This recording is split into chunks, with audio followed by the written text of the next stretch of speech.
Chapter 8 The Queen's Croquet Ground.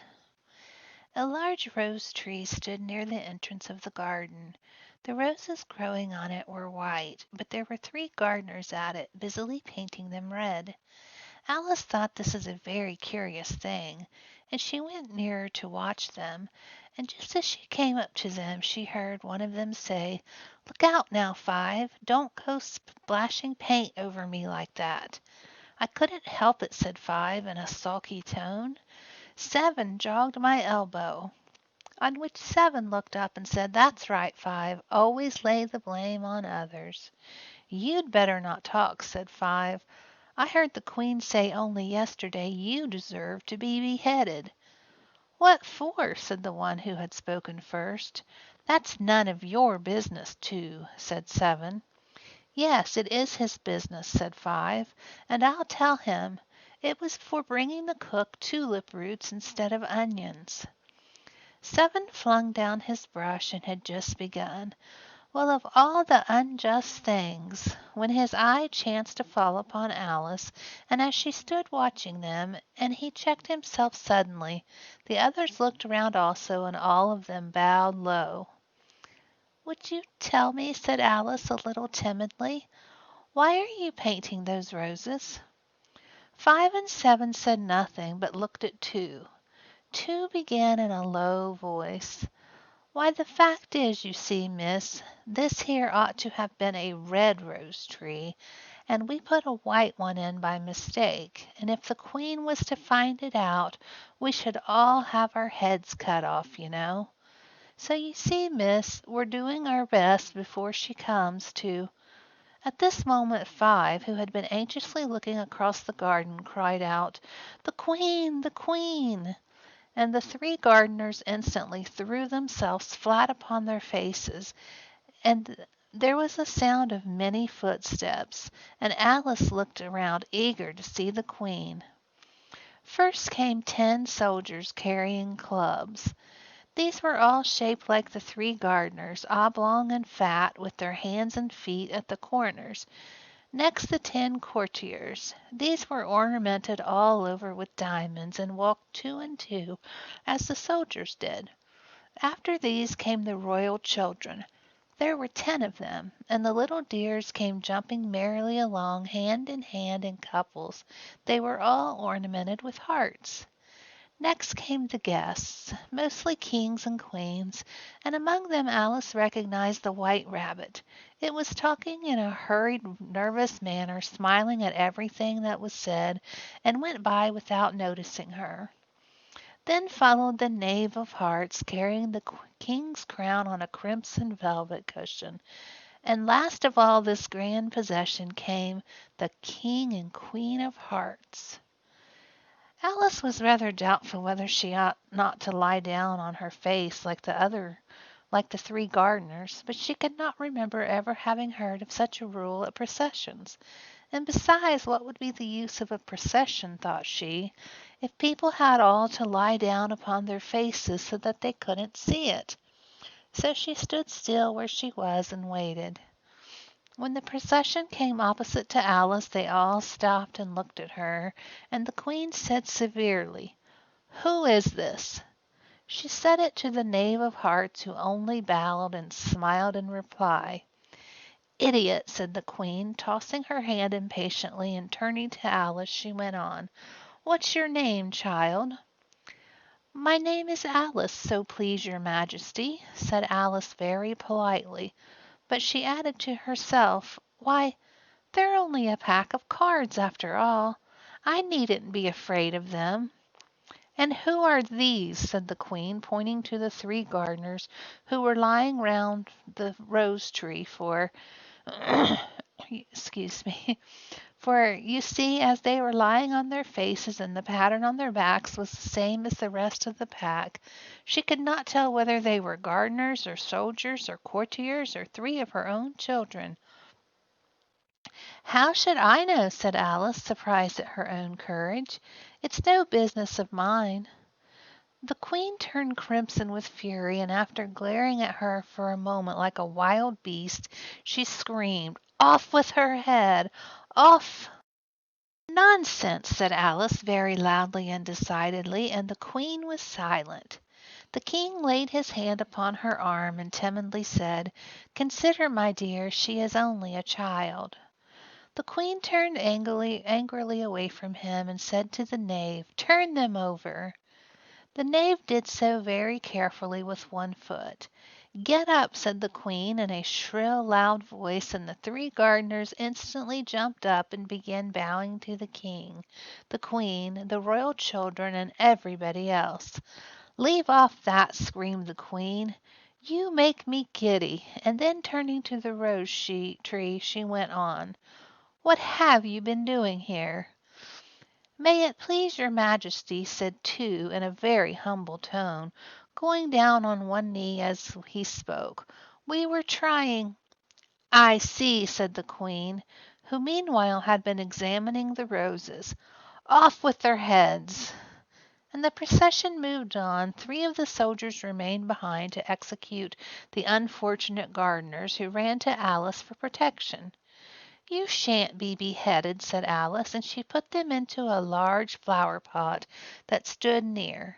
The three soldiers wandered about for a minute or two looking for them, and then quietly marched off after the others. "Are their heads off?" shouted the Queen. "Their heads are gone, if it please your Majesty," the soldiers shouted in reply. "That's right," shouted the Queen. "Can you play croquet?" The soldiers were silent and looked at Alice, as the question was evidently meant for her. "Yes," shouted Alice. "Come on then," roared the Queen, and Alice joined the procession, wondering very much what would happen next. It's a very fine day," said a timid voice at her side.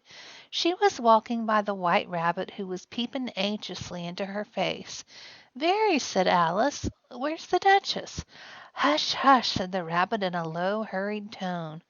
He looked anxiously over his shoulder as he spoke, and then raised himself up upon tiptoe, put his mouth close to her ear, and whispered, "She's under sentence of execution." "What for?" said Alice. "Did you say what a pity?" the Rabbit asked. "No, I didn't," said Alice. "I don't think it's at all a pity. I said what for." "She boxed the Queen's ears," the Rabbit began. Alice gave a little scream of laughter. "Oh, hush!" the Rabbit whispered in a frightened tone. "The Queen will hear you. You see, she came rather late, and the Queen said—" "Get to your places!" shouted the Queen in a voice of thunder, and people began running all about in all directions, tumbling up against each other. However, they got settled down in a minute or two, and the game began. Alice thought she had never seen such a curious croquet ground in her life. It was all ridges and furrows. The balls were live hedgehogs, the mallets live flamingos, and the soldiers had to double themselves up to stand on their hands and feet to make the arches. The chief difficulty Alice found at first was in managing her flamingo. She succeeded in getting its body tucked away comfortably enough under her arm, with its legs hanging down, but generally, just as she had got its neck nicely straightened out and was going to give the hedgehog a blow with its head, it would twist itself round and look up in her face with such a puzzled expression that she could not help bursting out laughing. And when she had got its head down and was going to begin again, it was very provoking to find that the hedgehog had unrolled itself and was in the act of crawling away. Besides all this, there was generally a ridge or furrow in the way wherever she wanted to send the hedgehog to, and as the doubled-up soldiers were always getting up and walking off to other parts of the ground, Alice soon came to the conclusion that it was a very difficult game indeed. The players all played at once without waiting for turns, quarreling all the while, and fighting for the hedgehogs. And in a very short time the Queen was in a furious passion, and went stamping about and shouting, "Off with his head!" or "Off with her head!" about once in a minute. Alice began to feel very uneasy, to be sure. She had not as yet had any dispute with the Queen, but she knew what might happen any minute. And then, thought she, what would become of me? They're dreadfully fond of beheading people here.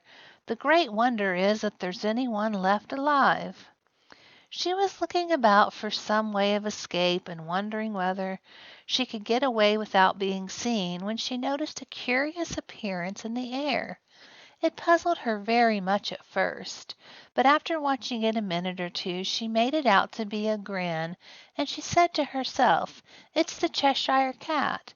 Now I shall have somebody to talk to." "How are you getting on?" said the cat, as soon as there was a mouth enough for it to speak with.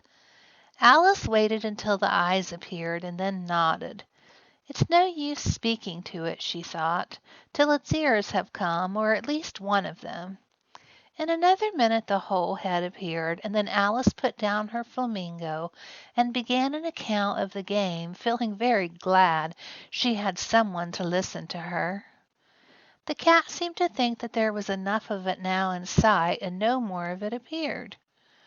"I don't think they play at all fairly," Alice began, in a rather complaining tone, "and they all quarrel so dreadfully one can't hear oneself speak, and they don't seem to have any rules in particular, at least, if there are, nobody attends to them, and you've no idea how confusing it is to get all the things being alive, for instance.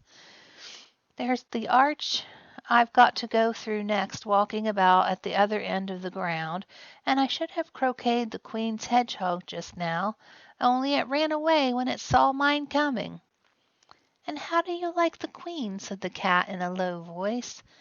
"Not at all," said Alice. "She's so extremely—" Just then she noticed the Queen was close behind her listening, so she went on, "Likely to win, and it's hardly worth finishing the game."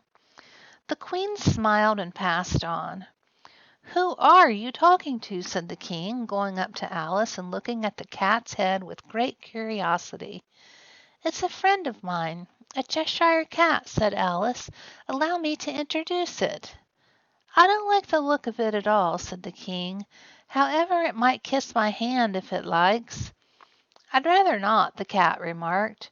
"Don't be impertinent," said the King, "and don't look at me like that." He got behind Alice as he spoke. "A cat may look at a king," said Alice. "I've read that in some book, but I don't remember where." "Well, it must be removed," said the King very decidedly, and he called the Queen, who was passing at the moment.